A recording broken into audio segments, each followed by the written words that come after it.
Hi everyone, Stjepan here. Today I'm going to show you the game I played last Sunday. This was the last game in the Croatian League I played recently. So if you saw the previous video, we didn't do well in round 7, we lost the match, even though I won my game. And we only had sort of mathematical chances to stay in the league. And I've been preparing for a week for an opponent who's played board 1 for their team every game so far in the league. So for 7 rounds, this one opponent played board 1 for them. So statistically, it was almost certain that I was going to play him. Unfortunately for me, I ended up playing a completely different opponent I've never heard of, who's never played for them. They brought reinforcements. And I was preparing the Sicilian, and I was going to play the Sicilian for the first time against a stronger opponent. And I was really excited about that. I had lines prepared like 20 moves deep, and I was looking forward to playing c5. Anyway, we get to the playing venue, and the gentleman I was supposed to play comes to us, and I say, I'm sorry, we are not going to have anybody on board 2 because our teammate got sick. So she wasn't able to come, and he says, oh, I'm bored too. And I almost threw up because, well, it means that he's not playing board 1. And I said, who's playing board 1? And he mentioned the gentleman who you can see on the screen. So I'm going into the game completely unprepared. Once again, same as the previous week. My opponent played pawn to c4, I played pawn to c6, and I was going to play positions that I know well.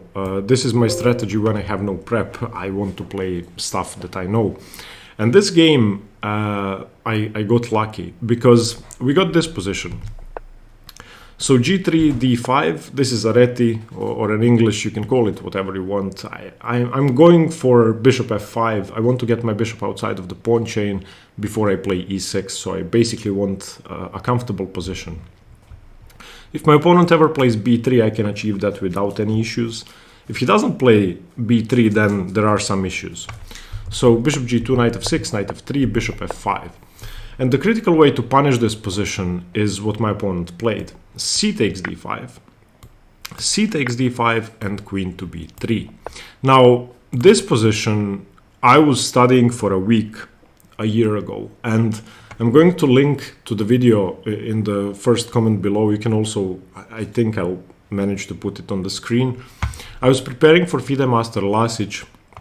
We did actually reach this position, but he didn't play the critical line. I was preparing the critical line for a long time because I was expecting him to play it. And you can actually see how he managed to outplay me from this position, even though the structure is pretty symmetrical. I ended up drawing, but the position was completely winning for him. We both thought it was a draw, so we agreed to a draw, which is weird. Okay, the final position was a draw, but he was completely winning. In any case, my opponent in this game did play queen to b3. And the games are 90 minutes for 40 moves, plus a 30-second increment, and I played knight c6 instantly, which is a pawn sacrifice I was preparing for FIDE Master Lasic. So as I said, I got lucky, because I got to play my prep a year later, and I remembered everything, so I was really happy here. Now my opponent, when I played knight c6, believe it or not, thought for over 45 minutes. And that in itself is a huge advantage for me, because by the time he played his next move, I had almost an hour extra on the clock. So this is move 6. He has to play the rest of the game with half an hour on the clock. I had an hour and a half. And in my opinion, if your opponent offers a sacrifice, you either think for a long time and take it, or you think for a short time and play a normal move. What my opponent did is not a good idea. He thought for a long time, spent most of his time, and then played the normal move, didn't take the pawn. Which means that he just has a normal position, which he has to play quickly. So that makes no sense from a practical standpoint. Okay, it's hard to see why this pawn should or should not be captured. I'm going to show you the lines. Firstly, Knight c6 defends the e5 square, that's the main idea. So what black wants to do is defend the b pawn with queen to d7, which is the only move that makes sense. while preventing knight e5. In this position, if you play queen to d7, white plays knight e5 and you're almost lost, I think.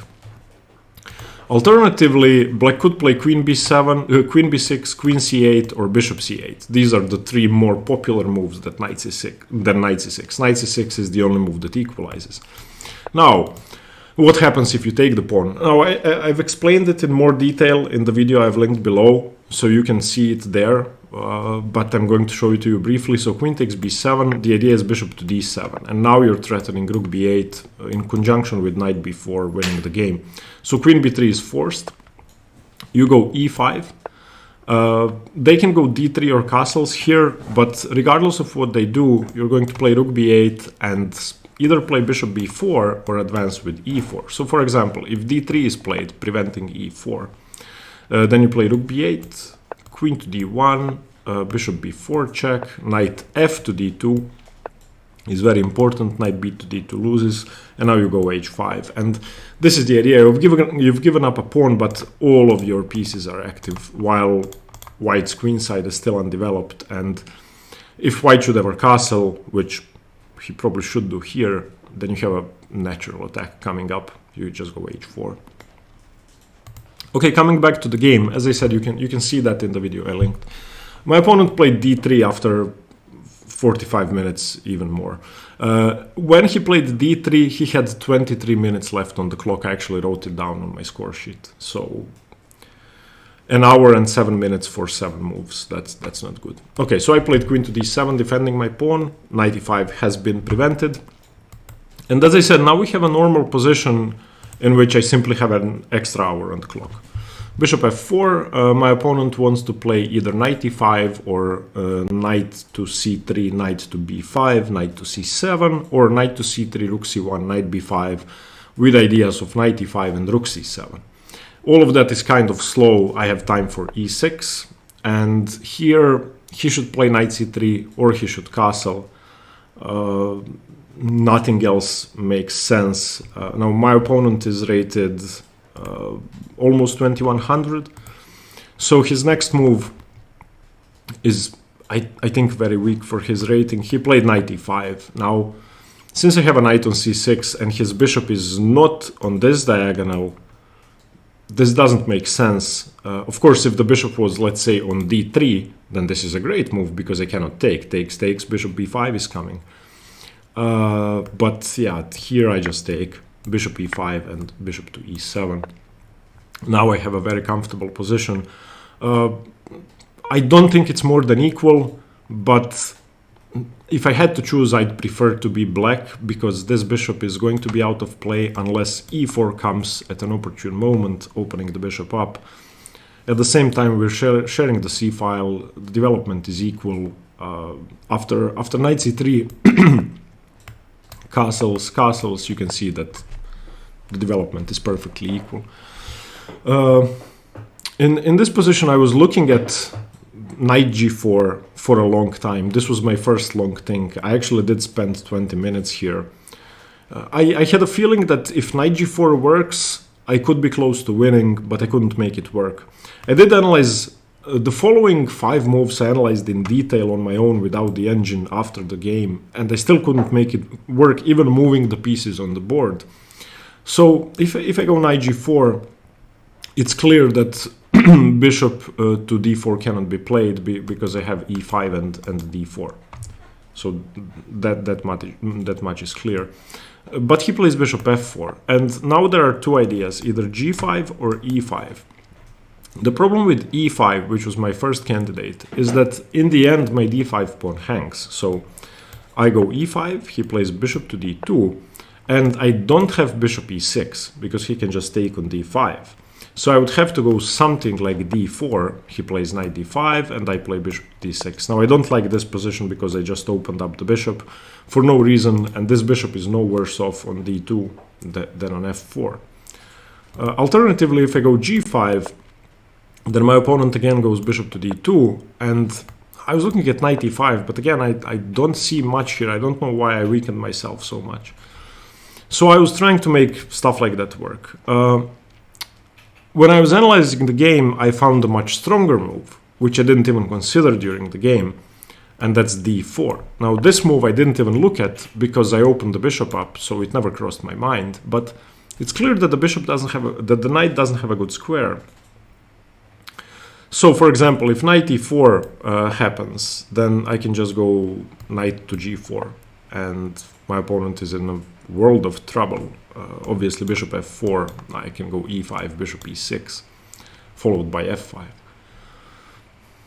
And he probably has to play bishop c1, knight d2. If knight to b1 is played, then again I go knight to g4, bishop f4, e5, bishop d2, bishop e6. This is a great position. He could take here. I'm gonna take the b2 pawn. I have a good center. Everything is fine. So I unfortunately didn't even look at d4. I think it's a very hard move for a human to find. If you think strategically, you don't want to make this bishop better. The engine says d4 an advantage for black. Everything else should be about equal. Knight g4 is okay, but it's no more than equal. What I ended up playing is, I think, very understandable, and it's a fine move. Rook f to d8. The idea being, I want to go knight g4 and go, let's say white does nothing. I want to go knight g4, bishop f4, e5, bishop d2, bishop e6. My pawn is now protected. I'm threatening d4. My bishops look great. My knight looks great. Okay, maybe king h1 is the worst move. Worst nothing move I could have chosen, but now there's pressure here as well. So that was the idea, and I think my opponent had to react quickly here.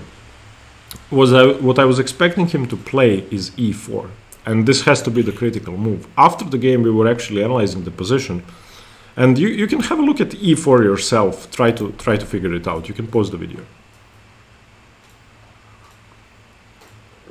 Okay, so e4 has to be the main break in the position for him, because this pawn structure is useless while I have a pawn on d5. He needs to break open my center and activate his bishop. So after e4, I don't have much choice. I have to take it. So takes, and of course pawn takes, and bishop g6. And now, while his bishop is still on g2, he has some new ideas in the position. And when I was looking at this position, I thought I shouldn't be much worse if I'm worse at all. But this bishop is coming to e3. The rooks are coming to the d file, and he's playing f4. And if he's playing f4, that means he's playing e5. And I was pretty scared. So for example, rook a d1, queen b6, maybe bishop f4. Okay, for now the pawn is hanging, so let's not start with rook a d1. Let's play rook e1 and then rook a d1. So eventually this is coming, and it looks scary. But it was definitely the best way for white to play. What my opponent did allowed me to gain an edge. He played rook ac1 and now knight g4. My idea just works perfectly. What I thought during the game was actually pretty wrong. I thought bishop f4 was forced. So there are three options: bishop f4, bishop d4, and d4. Everything else seems completely insensible. f4 just doesn't work because I have knight e3. So f4 we can discard immediately. I thought we could discard d4 immediately as well, because I just gain a huge edge in a strategically winning endgame. So I was looking at bishop f4, and of course now e5, bishop d2, bishop e6 is the position we looked at. And I thought black should be better here. But there's actually bishop d4 in this position. And when I was analyzing the game, I put this on the board, and it does work. This is the best move. Now, of course, I don't win a piece, which I thought during the game that I would win a piece. Because after e5, my opponent plays knight takes d5. And if I take the bishop, which should be the refutation, then rook c7 wins on the spot. This is game over. I mean, my bishop is hanging. I didn't see that. So after knight g4, bishop d4 was actually an option. Bishop f4, as I said, is bad. d4 is bad, but my opponent played d4. And from here on, I just felt really comfortable. Of course, I took. My opponent took with the pawn.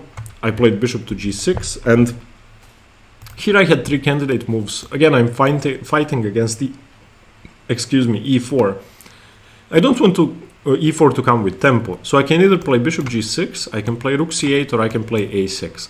The idea behind a6 is simply to prevent knight b5 with rook c7 ideas.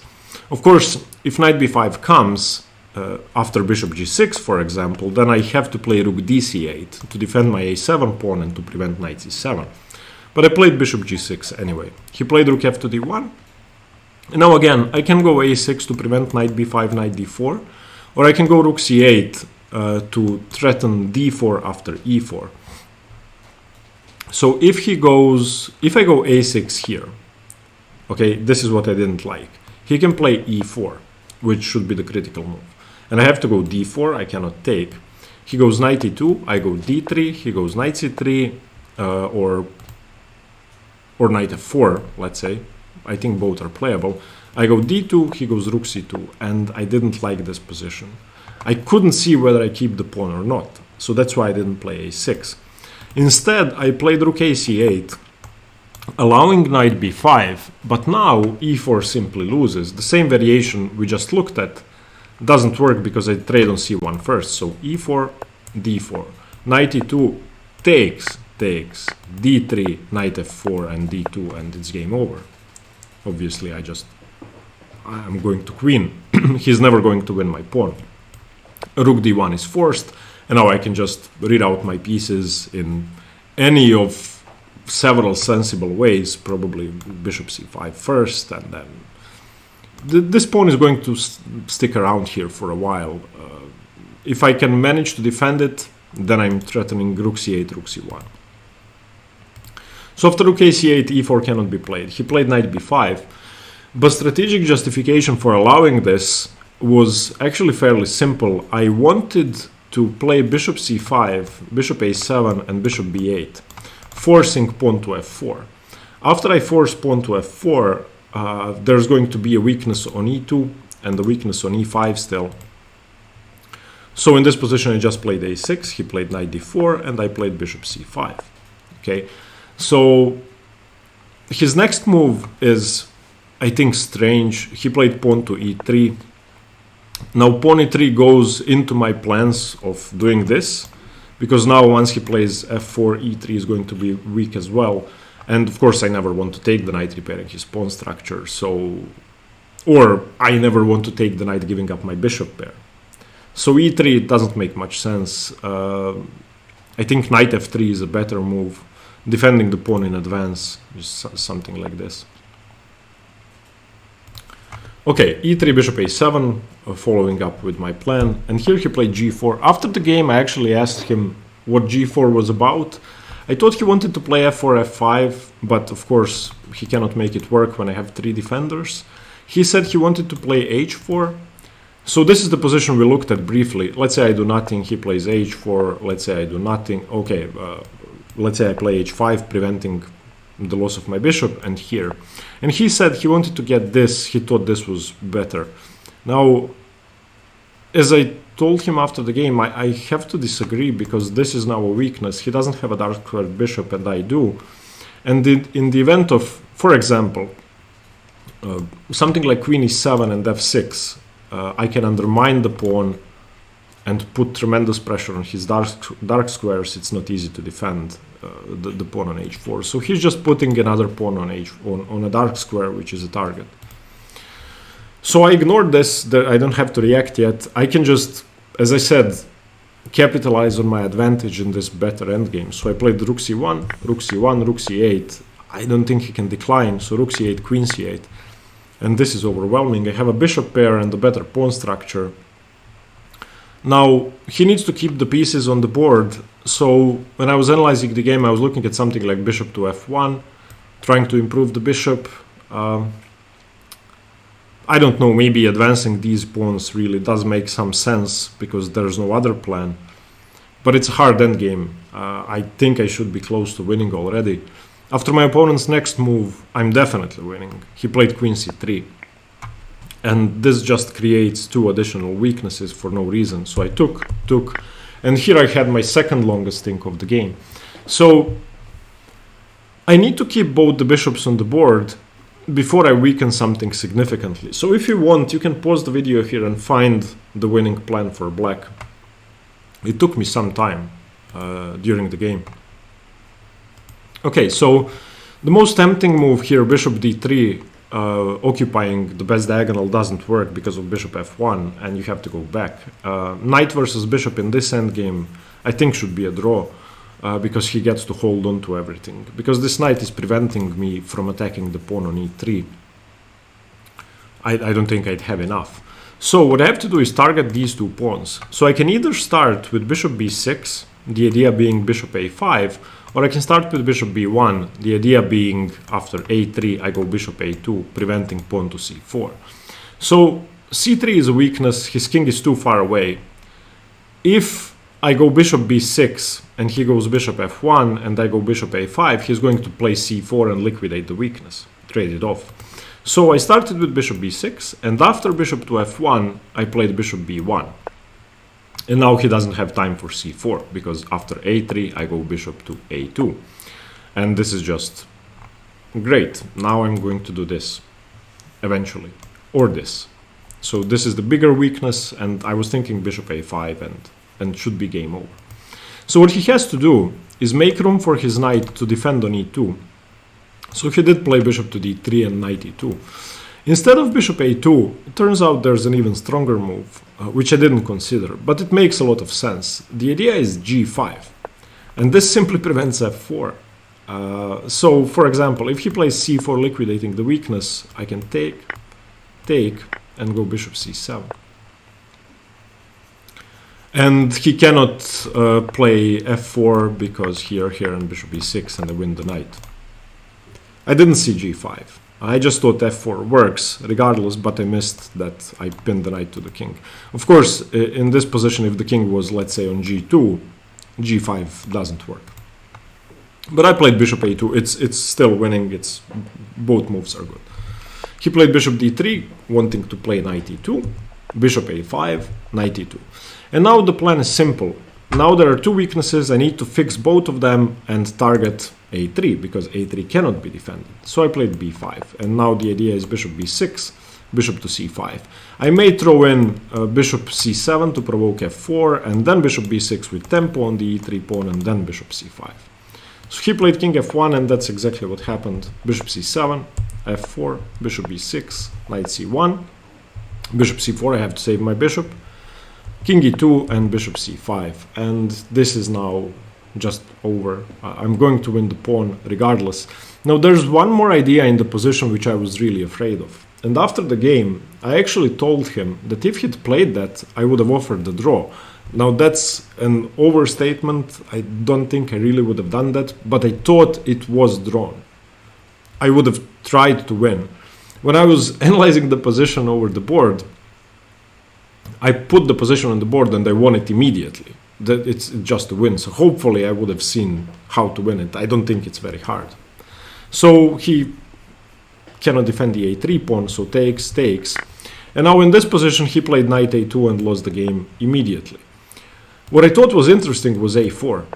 Obviously, if I allow him to take, the game should end in a draw, so I have to take it. And I was afraid of this because I have no way to force the pawn past a2. But he cannot defend these pawns. So his king cannot get closer before he plays e4. Once he plays e4, I'm doing this. And he is losing all of his pawns. So it's completely winning. I was afraid of this for no reason. So here, a3. And if he plays king c2, I take on e3. If he plays e4, I can just go bishop g1 and it's game over. If he plays h3, I go bishop h2 and he has to go back. And once he goes back, I need to get here with my king, push a2 and then play king a3, attacking the knight and... king b3. So imagine my king on a4, I push a2, he has to take it and I go king b3, win the c3 pawn, win the game. So it was over. I was afraid of a4, but hopefully I would have seen it. Instead, knight a2 was played, bishop takes a3 and now knight b4, and I took that in a second, and this is obviously winning endgame. Why not only because I have a 3-to-1 pawn majority, but because this is sort of a Berlin endgame with colors reversed, where my 4 pawns are all in ideal positions to completely blockade his 5 pawns. The only thing I need to make sure is that whenever g5 happens, I go g6, and I want my pawns here. If my pawns are here, he can never beat me, because he cannot create a passed pawn. So king f8, e4. I don't care about what he's doing. The only thing I care about is when he plays g5, I'm gonna play g6. f5, I don't care if he takes. So I played king d7. If he ever takes, obviously he's not creating a passed pawn. There is no threat. So after king d7, he played g5. Now there is a threat, maybe, to play f6 in some position. So for example, if I don't do anything, then here, yeah, there's still no threat. Okay, so I didn't even have to play g6, I think. Wait. So if I don't do anything, can he create a passed pawn? Again, I didn't even think. I just played pawn to g6 because that prevents everything. But I'm trying to figure out whether moving my king gives him any chances. So obviously, if I take,